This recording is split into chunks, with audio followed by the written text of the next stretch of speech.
एक बार फिर से आपके सामने मैं यूपीएससी सी सेट 2023 का क्वेश्चन लेके आपके सामने आया हूँ। नेक्स्ट 10 क्वेश्चन डिस्कस करने वाले हैं और बहुत ही अच्छी क्लास होने वाली है। लास्ट तक ज़रूर देखें, लास्ट तक देखोगे ज़रूर, डेफिनेटली आप बहुत कुछ सीख के जाओगे। और क्वेश्चन में 36 से डिस्कस करते हैं। इसके पहले मैंने 2 लेक्चर और बनाया, उसको ज़रूर देखें। सम बेसिक पॉइंट्स क्लियर होने वाले हैं आपके, और यहाँ पर भी हर एक चीज़ क्लियर होने वाला है। तो क्वेश्चन में 36 क्या कहना चाह रहा है कि अ box contain 14 black balls, 20 blue balls, 26 green balls, 28 yellow balls, 38 red balls, 54 white balls। फिर कंसिडर द फॉलोइंग स्टेटमेंट। पहले लिखो, जो बोल रहा है उसको लिखो आप आराम से। कह रहा है कि 14 ब्लैक बॉल है भाई साहब, ठीक है, लिख लिया। 20 ब्लू बॉल, नो डाउट, ये भी लिख लिया। 26 ग्रीन है, ये भी लिख लिया। 28 येलो है भाई साहब।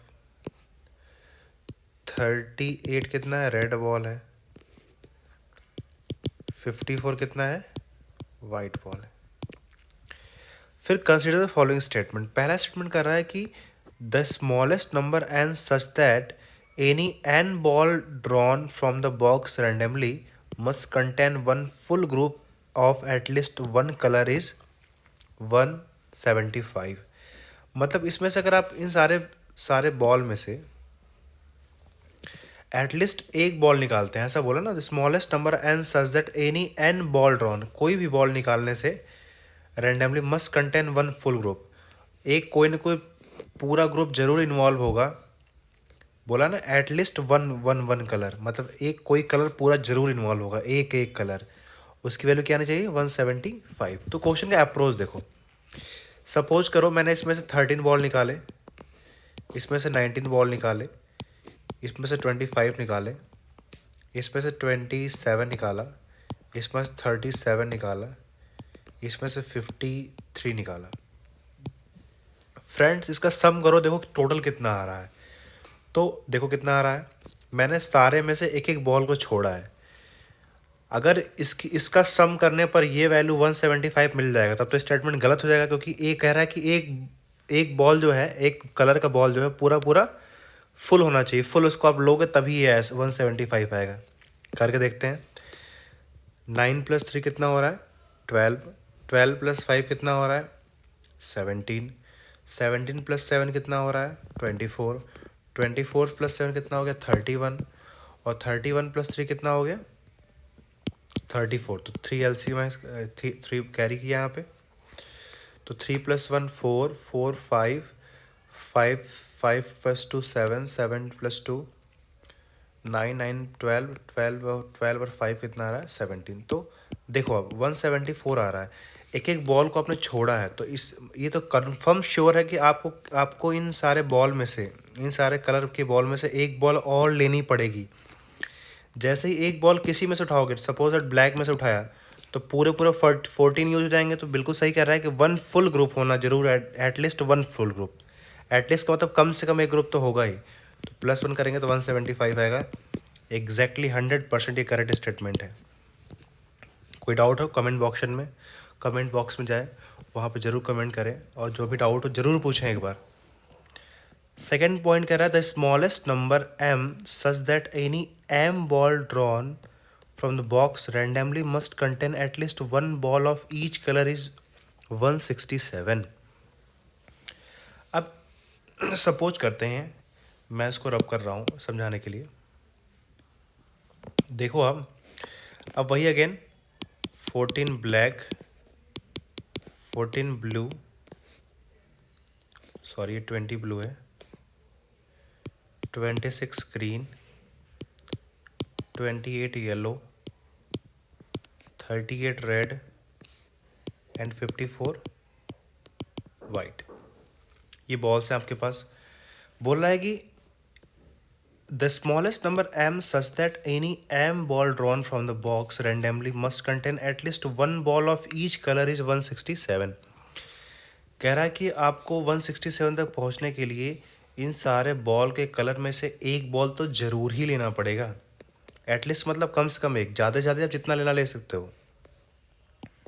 तो मान लो इसमें से मैंने 54 ले लिया, इसमें से पूरा पूरा 38 ले लिया, इसमें से 28 ले लिया, इसमें से 26 ले लिया, इसमें से 20 ले लिया।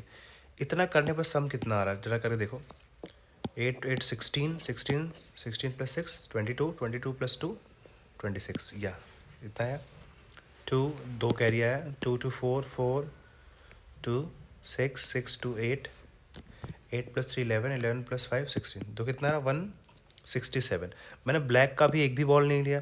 जब ब्लैक का एक बॉल लूँगा तभी तो 167 बनेगा ये। तो इसका मतलब ये श्योर हो गया कि सभी में से आपको एक ना एक बॉल लेना ही पड़ेगा। तो ये भी स्टेटमेंट एब्सोल्युटली करेक्ट आ रहा है। तो फ्रेंड्स इसका सी ऑप्शन करेक्ट है। बहुत आसान क्वेश्चन है, थोड़ा सा दिमाग लगाना है बस, बाकी सारे क्वेश्चन सॉल्व हो जाएंगे आपसे। नेक्स्ट क्वेश्चन देखो, ये कोडिंग डिकोडिंग का क्वेश्चन है। तो कोडिंग के लिए आपको मैं एक मेथड सिखा दे रहा हूँ। इसको ऐसे लिख लिया करो पहले, ABCDEFGHIJKLM लिख दो या नंबरिंग कर दो। 1 2 3 4 5 6 7 8 9 10 11 12 13 14 से चलना शुरू। NMNOPQRSTU।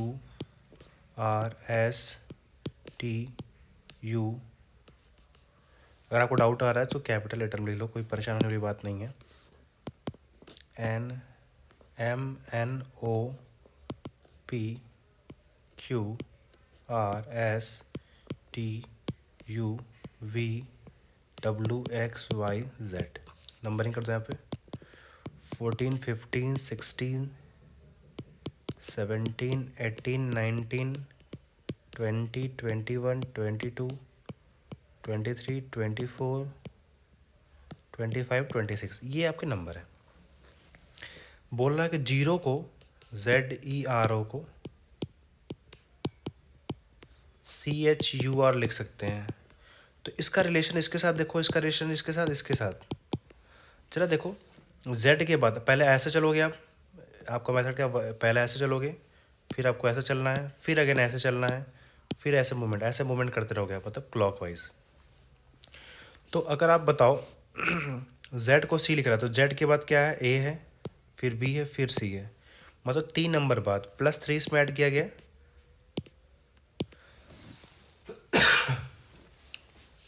फिर देखो E में भी प्लस, E के बाद क्या आ रहा है, H, E है ये, तो H कब आएगा, 1 2 3, इसमें +3 ऐड किया गया है।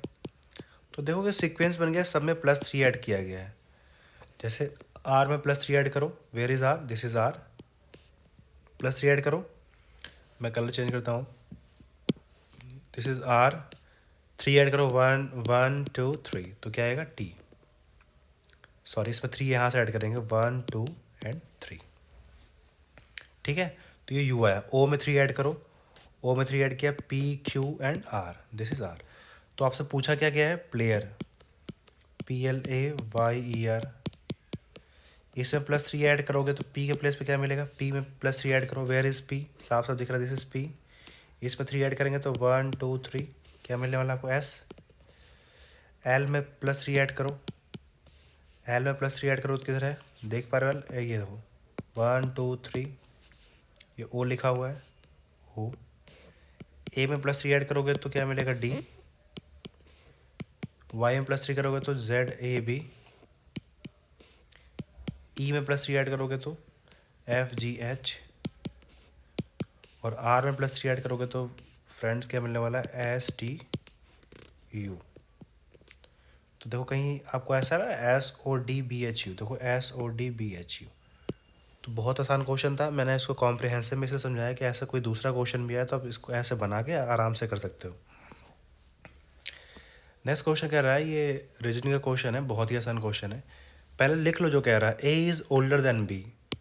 A is older than B मतलब A जो है B से ओल्ड है, बड़ा है।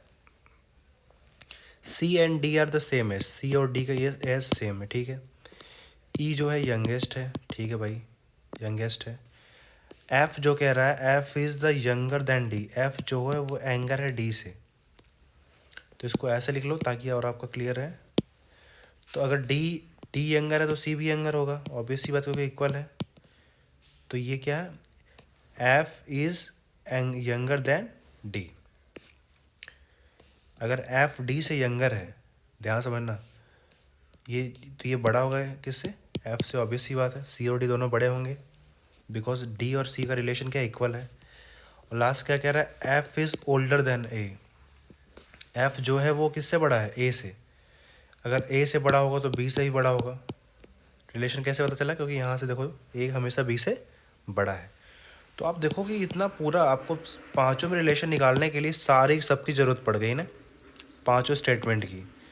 तो ऑल 5 की रिक्वायरमेंट ही पूछ रहा है, how many statements given above are required to determine the oldest person. तो ओल्डेस्ट पर्सन को यहाँ जानकारी के लिए आपको सारी पांचों स्टेटमेंट की ज़रूरत है यहाँ पे। तो ऑल 5 यहाँ पे सही होना चाहिए, ठीक है। नेक्स्ट क्वेश्चन बोल रहा है, आसान क्वेश्चन है ये, अ प्रिंसिपल पी क्यू, कह रहा है कि a principal P becomes Q in 1 year when compounded half yearly. पहली बात तो जब समझो ये कंपाउंडेड हाफ ईयरली, जब भी कंपाउंडेड की बात की जाए तो जो इसमें ये जो क्यू है, ये अमाउंट है, वो किसके इक्वल दिया हुआ है, व्हेन प्रिंसिपल पी, इसका फॉर्मूला पता है, Q is equals to P 1 + जो रेट होगा कंपाउंड के केस में आपको हाफ करना है, परसेंट के लिए 100, और टाइम को 2t करना है, 2t। यहाँ पर t इक्वल्स टू क्या है, 1 ईयर दिया गया है, तो 1 पुट कर देंगे। तो यहाँ से q क्या आ रहा है, p 1 + r/2 अपॉन 100 की पावर 2 × 1। सेकेंड बोल रहा है कि हाफ ईयरली, बोला if the same principal p becomes q in 1 year when compounded annually. यहाँ पर कंपाउंडेड क्या है, एनुअली, ये हाफ ईयरली केस है। एनुअली केस में क्या होता है, वही अमाउंट क्यों दिया है p, अब ये रेट क्या आ जाए 100 और 1 ईयर में। तो आपसे पूछा है रिलेशन r और s के बीच में क्या है। आपको पता है कि अगर ये हाफ ईयरली होगा तो आपको 2 बार इंटरेस्ट मिलेगा, और ईयरली होगा, एनुअली होगा तो एक ही बार इंटरेस्ट मिलेगा आपको। ये तो बहुत कॉमन सी बात है। अब सोचो कि एक इंटरेस्ट बढ़ा होगा कि 2 इंटरेस्ट बढ़ा होगा, मतलब कहने का मतलब ये है कि जब इसका 2 इंटरेस्ट मिलाओगे तो इसका एक इंटरेस्ट बनेगा। तो ऑफकोर्स ये बड़ा होगा, तभी तो 2 मिलाना पड़ रहा है इसका। दैट्स वाई ये एस हमेशा बड़ा होगा, क्योंकि इसमें अकेले ही एक इंटरेस्ट मिल रहा है, इन दोनों को मिलाओगे तब इस इंटरेस्ट के इक्वल होगा। दैट्स वाई इस केस में आर हमेशा बड़ा होगा एस के, आर हमेशा छोटा होगा एस के, सॉरी। ऑप्शन सी कह रहा है R is less than S या S is greater than R. Clear, okay, right. Next question कह रहा है, how many natural numbers are there in which give a remainder of 31 when 1186 is divided by these natural numbers. तो कितने natural numbers मिलेंगे। तो इसके लिए देखो यार, पहले बताता हूँ, ऐसे क्वेश्चंस करना बहुत अच्छा है। अगर आप कर पाते हो तो एग्ज़ाम में टाइम दो, अदरवाइज स्किप करो, क्योंकि इसमें आपको थोड़ा दिमाग लगाना पड़ेगा। कभी भी रिमाइंडर पूछे और नेचुरल नंबर पूछे तो पहले जो नंबर है उसमें से सब्ट्रैक्ट कर दो जो भी रिमाइंडर दिया है। रिमाइंडर को सब्ट्रैक्ट करो तो कितना आएगा, ये 5 आएगा, 5 आएगा, 11। तो अब ये बोल रहा है कि इसी से आपको नेचुरल नंबर मिलना है, तो इसका फैक्टर बनाना पड़ेगा आपको बताया था कि प्राइम फैक्टराइजेशन का मेथड क्या होता है। तो पहले इसका फैक्टर निकालोगे तो पहले 5 से ले जाए, 3 से, पहले 3 से चला जाएगा, 3 3 जा 9 एंड 2 आएगा तो क्या हो जाएगा, 3 8 जा 24, 3 5 जा 10, ओके। देन 5 जाएगा, 5 से इजली चला जाएगा, 7, 5 से 35 एंड कितना बज रहा है, 77, ओके। फिर 7 से जाएगा, देन 11 से जाएगा। ये फैक्टर कर लिया, इसको लिखो 3 × 5 × 7 × 11, पावर 1 सबकी है। को प्राइम फैक्टर निकालने के लिए सब में क्या करेंगे, 1 ऐड करके इसका इंटू कर देंगे, सिखाया था पिछला लेक्चर, ज़रूर देखें। इसका प्राइम फैक्टर ऐसे निकाल लो, 2 × 2 × 2 × 2, यू विल गेट 16। एक बात बताओ मुझे, अब कह रहा कि how many natural numbers are there in which a remainder of 31 remainder किस कंडीशन में होगा। देखो रिमाइंडर की कंडीशन क्या होती है, जैसे मैं बोल दूँ, अगर आपने नंबर लिया 3 तो ऑफकोर्स इसका रिमाइंडर 3 से कम होगा। समझते हो इस बात को ना? जो भी आप नंबर लोगे हमेशा वो नंबर बड़ा होगा रिमाइंडर से। अगर आप 4 लोगे तो 4 का रिमाइंडर, 4 का जो 4 लोगे तो 4 का रिमाइंडर जो होगा वो 4 से हमेशा कम आएगा। 5 का रिमाइंडर हमेशा 5 से कम आएगा। बात समझ में आती है? तो आपको क्या करना पड़ेगा, ये जो फैक्ट आपने को प्राइम फैक्टर निकाला है इसमें से जो 31 से छोटी वैल्यूज़ को हटाना पड़ेगा। बिकॉज अगर छोटी वैल्यू लोगे तो कभी भी ये वैल्यू आएगी ही नहीं, क्योंकि जो वैल्यू लोगे आप उससे कम ही आपका क्या मिलता है, रिमाइंडर मिलता है। तो 16 में कौन कौन सी वैल्यू है? 16 में देखो ज़रा, आपको क्या हटाना पड़ेगा? 3 हटाना पड़ेगा क्योंकि 3 31 से कम है। 5 को हटाना पड़ेगा, ये भी 31 से कम है। 7 को भी हटाना पड़ेगा, 31 से कम है। 11 को भी हटाना पड़ेगा। इसका 1 भी फैक्टर बन सकता है, 1 तो सबका ही है तो 1 को भी हटाना पड़ेगा। और क्या, अगर इसको मल्टीप्लाई कर दो तो 15 भी क्या है, छोटा है। और 7 का 7 3 21 भी छोटा है। और कुछ बन रहा है? और सब बड़े आ रहे हैं। तो बस इनको सबको हटाना पड़ेगा। कितने नंबर हो गए? 1 2 3 4 5 6 7। तो 16 माइनस 7 तो दैट इज़ 9। तो 9 नंबर ऐसे नेचुरल नंबर होंगे जिसका रिमाइंडर आपको 31 मिल जाएगा। तो दिस आंसर इज़ 9। अगर आपको आता है क्वेश्चन में तो करिए, और आसान क्वेश्चन था, टफ नहीं था। ओके, क्वेश्चन नंबर 46 कह रहा है कि P P R R Q Q and R R be 2 digits numbers where P Q R. ये रिजल्ट लिखना बहुत ज़रूरी है। पी जो है सबसे छोटा है, क्यू फिर आर, सबसे बड़ा आर है, फिर क्यू है, फिर पी है। जब सबको ऐड करते हैं P P Q Q R R को, तो आपको टी टी ज़ीरो मिलता है। ठीक है भाई साहब, ये जो 3 digit number ending with zero, आपको जीरो से ही एंड करना है। ठीक है, कंसिडर द फॉलोइंग स्टेटमेंट। तो कितनी पॉसिबिलिटीज़ बन सकती हैं जीरो के लिए? ध्यान समझना, जो डिजिट होती है वो 0 1 2 3 से लेकर 9 तक ही होती है डिजिट। जीरो से एंड करना है तो या तो 10 होना चाहिए या तो 20, क्योंकि जीरो से एंड करना है नंबर। तो इन तीनों का सम क्या होना चाहिए? पी क्यू आर का है तो 10 होना चाहिए तो 20 होना चाहिए। 30 नहीं ले सकते, बिकॉज इसका मैक्सिमम अगर हम 9 भी लोगे तो 9 + 9 + 9 करोगे तो भी 37 आएगा, गलत हो जाएगा। वैसे भी कंडीशन दे रखा है कि आर बड़ा होना चाहिए। तो 20 तक ही पॉसिबिलिटीज़ है, तो सारी पॉसिबिलिटी बनानी पड़ेगी। अच्छा क्वेश्चन है ये, पॉसिबिलिटी बिना आप क्वेश्चन सॉल्व नहीं कर सकते। तो पी क्यू आर 10 बनाने की क्या क्या पॉसिबिलिटी हो सकती है? मान लो पी को मैंने 1 रखा, तो कितने बच रहे हैं अभी? 10 बनाना है मुझे, तो 9 बच रहे हैं। तो इसको 4 ले लिया, इसको 5 ले लिया, आराम से बन गया। इसको 1 लिया, इसको 3 लिया, इसको क्या ले सकते हैं? इसको 5 ले लें? नहीं 5 6 लेना पड़ेगा। ठीक है, ये ले सकते हैं। इसको 1 लिया, इसको 5 नहीं ले सकते। इसको 2 ले सकते हैं, इसको 2 ले सकते हैं, तो इसको 7 ले सकते हैं। और कुछ तो पॉसिबल है नहीं, ये 1 की। अगर मान लो पी को 2 ले लिया तो 10 बनाना है, तो इसको 3 ले लिया और इसको 5 लेना पड़ेगा। 3 2 5 5 5 10।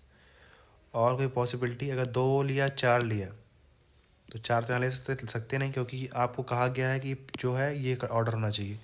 यहाँ पे इक्वल हो जाएगा क्यू और आर, तो पॉसिबल नहीं है। तो ये केस पॉसिबल नहीं, यहाँ ये केस यहीं पे ख़त्म होता है। अगर आप 3 ले लोगे तो ही पॉसिबल है। अगर इसको 3 ले लोगे तो इसको 4 लेना पड़ेगा, इसको 5, पॉसिबल ये भी नहीं है। तो यही पॉसिबिलिटी बन रही है 10 के लिए। अब आप 20 के लिए आते हैं। 20 में क्या क्या पॉसिबल है? 20 में अगर यहाँ 1 ले लोगे तो यहाँ 9 9 मैक्सिमम लोगे तो ही 20 नहीं आने वाला है। 1 तो पॉसिबल ही नहीं है।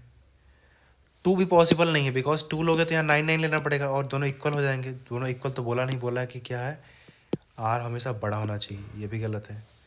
तो 3 लोगे तो क्या जाएगा? 3। ठीक है, इसको 8 ले लिया, इसको 9, तभी तो 20 होगा। और कोई कंडीशन नहीं बन सकती। 4 अगर इसको ले लिया, इसको भी 9 रख लो, मैक्सिमम वैल्यू कितना है? 4 + 9 कितना हो गया? 13। तो 7 बच रहा है, ये भी कंडीशन बन सकती है। इसको 5 रख लो, इसको भी 9 रख लो, 5 + 9 कितना हो गया? 14। तो 6 कंडीशन। तो ये इतनी कंडीशन बन रही है और कोई पॉसिबिलिटीज़ नहीं है। तो कह रहा है पहला option, the number of possible value is 5। देखो ये आइडेंटिकल, इसको एक काउंट करोगे, एक यहाँ मिल रहा है, 2 3 4 5। यस, पी की वैल्यू 5 मिल रही है, बिल्कुल सही बात है। क्यू की वैल्यू 6 मिल रही है, देखते मिलती है। यहाँ 3 3 आइडेंटिकल है, एक लेंगे, एक काउंट करोगे तो 1 2 3 4 5 एंड 6। या इसकी भी 6 वैल्यू मिल रही है, इसलिए बोथ ऑप्शन 1 एंड 2 करेक्ट होगा। It's a very genius question, excellent question. Next करो, what is the sum of 4 digit number less than 2000। तो 2000 से लेस होना चाहिए। आपको 1 2 3 4 से एक नंबर बनाना है, उनका सम बताना है जो 2000 से कम हो। तो ऑब्वियस सी बात है, पहले प्लेस पे तो 1 ही होना चाहिए, क्योंकि अगर 2 3 4 कुछ भी रखो तो ज़्यादा हो जाएंगे नंबर। तो 1 रखा, तो पहला नंबर तो ये बन सकता है। एक बार इसको इंटरचेंज कर दो, 4 3। ठीक है, आराम समझना, आसान क्वेश्चन है ये, इसको तो आराम से टैकल कर सकते थे। अब यहाँ 3 को फिक्स करो, अब इसको मूव कराओ, यहाँ 2 3 हो जाए, यहाँ 3 2 हो जाए। अब ऐसे यहाँ 4 को फिक्स करो, क्या बचा, क्या बचा भाई, सॉरी यहाँ मिस्टेक हो गया, इसको सही कर लेना। अगर आपने 3 को फिक्स किया तो यहाँ 4 और 2 हो जाए, और 2 और 4 हो जाए। 4 को फिक्स किया तो क्या बचेगा, 2 एंड 3, 2 और 3 हो जाए, या 3 और 2, यही पॉसिबिलिटी से इसको सम कर दो, इसको ऐड करो। तो 4 3 7, 2 9, 9 4 13, 13 3 16, 16 2 18, एक बच रहा है, तो 3 1 4, 4 4 8, 8 4 12, 12 4 16, 16 16 3 19, 1 2 4 3 7 3 10 6 16, 16 सॉरी 2 4 3 7, 7 हो गया ये, 7 3 10, 4 14, 4 18 और 1 19, या एक अगेन एलसीएम आया। अब यहाँ 1 2 3 4 5 6 एंड 7, तो आंसर क्या आना चाहिए, 7998, 7998। बहुत आसान क्वेश्चन, इसको आराम से कर सकते थे। क्वेश्चन नंबर 48 करते हैं डिस्कस, यूपीएससी सी सेट 2023 का। What is the number of selection of 10 consecutive things out of 12 things in a circle taken in clockwise direction। ये देखो, एक क्लॉक है, बहुत आसान क्वेश्चन था, इसको आराम से कर सकते थे आप। यहाँ लिखा हो 12, 1 2 3 4 5 6 7 8 9 10 11, थोड़ा इसको यहाँ लिख दो 11। ठीक है, आपको जाना घूम के 10 तक जाना, 10 कॉन्सिक्यूटिव थिंग्स। अगर 1 को उठाते हैं, 1 को उठाओ 10 तक जाओ, 1 1 उठाओ, 1 2 3 4 5 6 7 8 9 10, क्लियर। 1 2 3 4 5 6 7 8 9 10। 2 को उठाओगे तो कहाँ पहुँचोगी, 2 को उठाओगे तो 11 पहुँचोगे। 3 को उठाओगे तो कहाँ पहुँचोगे, 12 पहुँच जाओगे भाई साहब, कोई दिक्कत।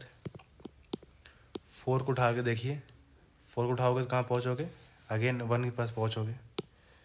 5 को उठाओगे तो कहाँ पहुँचोगे, अगेन 2 के पास। 6 3 के पास, 7 4 के पास, 8 5 के पास, 9 6 के पास, 10 7 के पास, 11 8 के पास, फिर 12 9 के पास। यही पॉसिबिलिटी, अगर फिर से जाओगे तो फिर से रिपीटेशन शुरू हो जाएगा। तो कितने हो गए कंडीशन पूरे, कितने बन गए नंबर्स, 1 2 3 4 5 6 7 8 9 10 11 12, 12 कंडीशन बन रही है। आसान क्वेश्चन था, 12 कंडीशन है, क्लॉक वाइज घूमना है आपको, ऐसे मूव करना है, ये क्लॉक वाइज है। ये क्वेश्चन देखिए कैलेंडर क्वेश्चन है, काफ़ी आसान क्वेश्चन है। आपको एक नया मेथड सिखाऊंगा मैं यहाँ पे। टुडे संडे, आज संडे है भाई साहब। ये बिल्कुल यूनिक क्वेश्चन यूपीएससी ने पूछ रखा था। The day which is exactly 10 की पावर 10। आपको पता है कि कैलेंडर क्वेश्चन में आपको 7 से डिवाइड करना, जो भी रिमाइंडर आए इसमें प्लस करना, वही दिन आ जाएगा। तो 7 वाली कंडीशन है। तो बेसिकली 10 टू पावर 10 को 7 से डिवाइड करना है आपको। एक मेथड होता है टोइशिएंट मेथड। टोइशिएंट मेथड क्या कहता है, अगर एक को प्राइम नंबर हो, आप मुझे कमेंट सेक्शन में बताएं व्हाट इज़ को प्राइम नंबर। देखता हूँ आप कितना पढ़ाई की है, बहुत छोटी चीज़ है, व्हाट इज़ को प्राइम नंबर, अब सभी बताएंगे हमें। और मैं बता दूँ ये दोनों को प्राइम नंबर है। अगर को प्राइम नंबर हो तो जो आपका डिनोमीटर है इसको ऐसे लिखना है +1, और इसी को क्या करना है, सॉरी यहाँ माइनस करना है, इसी का रेसिप्रोकल लेना है। तो इसका ये टोइशिएंट मेथड है। जो भी यहाँ से वैल्यू आ रही है, कितनी वैल्यू आ रही है 6/7, तो यहाँ से 6 आ रही है। तो इसको ब्रेक करने का मेथड है 10 की पावर 10 को, तो 10 की पावर 6, क्योंकि 6 वैल्यू आ रही है तो 10 तक जाना है तो 10 की पावर 4 करना पड़ेगा बाई 7। तो इसको बोलते हैं टोइशन मेथड। तो टोइशन मेथड में 10 की पावर 6 है, इसको इसको इग्नोर कर देंगे, इसको छोड़ देंगे, बचा क्या 10 की पावर 4। 10 की पावर 4 कैसे लिखेंगे 1 2 3 4, तो 7 बन जा 7 3 0, 7 चौक 28, 2 7 दूनी 14 6, फिर आगे 0 7 8 56, तो कितना रिमाइंडर बच रहा है भाई 4। तो संडे में 4 करोगे तो क्या आएगा Monday Tuesday Wednesday and Thursday. तो आंसर भाई साहब क्या निकल गया Thursday. Easy question, very easy. टोइशन मेथड है, टोइशन मेथड जरूर बताना व्हाट इज को, ये को प्राइम नंबर है, बताना वो को प्राइम नंबर होता क्या है। आज के दिन का लास्ट क्वेश्चन डिस्कस करते हैं। There are 3 traffic signals. अच्छा क्वेश्चन है। Each signal colour from green to red, green to red, okay,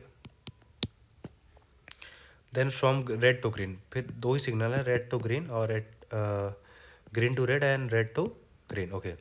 तो फर्स्ट सिग्नल टेक्स कितना 25 second, then 39, sorry guys 39, last में क्या है 60। और आगे बोल रहा है 60 to change the colour green to red, green to red के लिए, ओके ठीक है। The duration for green and red colours are same, मतलब इसके लिए भी यही सेम है, यही समय ले रहा है। पूछ रहे हैं the duration for green to red are same, okay. At 2 PM 2 बजे दोपहर में दे टुगेदर टर्न ग्रीन, ये दोनों साथ में ग्रीन होते हैं, ठीक है। At what time they change the green next time, तो फिर नेक्स्ट कब ग्रीन बनेंगे। तो देखो पहले ग्रीन से रेड बन रहे हैं, फिर रेड से ग्रीन बन रहे हैं, तो बोला दोबारा ये ग्रीन कब बनेंगे। तो पहले जब यहाँ से यहाँ ग्रीन से रेड बन रहे हैं, रेड से ग्रीन बन रहे हैं, तो टोटल टाइम कितना हो रहा है, यहाँ 50 सेकेंड लग रहा है, यहाँ पर 78 सेकेंड लग रहा है, यहाँ पे क्या है 120 सेकेंड। तो दोबारा ग्रीन कब बनेंगे, तो इसके लिए आपको पता है इसका क्या निकालना पड़ेगा एलसीएम। एलसीएम से पता चल जाएगा इसका एलसीएम। ऐसे क्वेश्चन के लिए एलसीएम निकालते हैं, आसान क्वेश्चन है। इसका एलसीएम निकाल दो 2 25 39, कितना रहा ये, अगेन 2 से जाएगा ये 25 39 30, 2 25 39 15, 3 से जाएगा 25 3 5, 5 से जाएगा 5 13 1, अगेन 5 1 13 1 13 1 1 1, तो क्या आ रहा है 2 into 2 into 2 into 3 into 5 into 5 into 13, इसका क्या आ गया ये एलसीएम। 2 2 ज़ा 4, 4 2 ज़ा 8, 8 8 3 24 और 5 5 25 13, इसका मल्टीप्लाई करो तो 600 आ रहा है, और 13 मल्टीप्लाई करो तो 7800 से, इतना सेकेंड मिल गया आपको। आपको 2 बज, इसको पहले इसमें कितना आपको पता है 3600 सेकेंड का 1 घंटा होता है 1 आवर, तो 7200 का 2 आवर्स हो जाएगा, तो मतलब 7800 सेकेंड का मतलब क्या हो गया। मैं इसको थोड़ा सा आपको क्लियरली दिखा दूँ। 7800 में 7200 प्लस 600 कह सकते हैं इसको, ये 2 आवर हो गया। और 600 में कितना हो गया 600, अब ऑब्वियस सी बात है, इसको 600 सेकेंड को अब चेंज कर दोगे इसमें आप, तो 60 डिवाइड कर दें तो कैंसिल आउट हो गया, तो 60 आ रहा है साफ साफ, कोई दिक्कत वाली बात नहीं है। यहाँ से 10, ये 10 मिनट आ गया, तो 2 घंटे 10 मिनट यहाँ पे आ गए, और 2 घंटे 10 मिनट इसमें ऐड कर दो क्योंकि 2 बजे यहाँ पे था, तो नेक्स्ट कब आएगा 2 to 4, 4:10, मतलब 4:10 पे। तो इस तरीके से हमने नेक्स्ट 10 क्वेश्चन डिस्कस किया। आई होप आपको अच्छे समझ में आया होगा। नेक्स्ट मैं कल और वीडियो लेकर आऊँगा, नेक्स्ट 10 क्वेश्चन डिस्कस करेंगे, और ज़रूर देखें इसको ताकि आपका कॉन्सेप्ट बिल्ड हो। Thank you so much.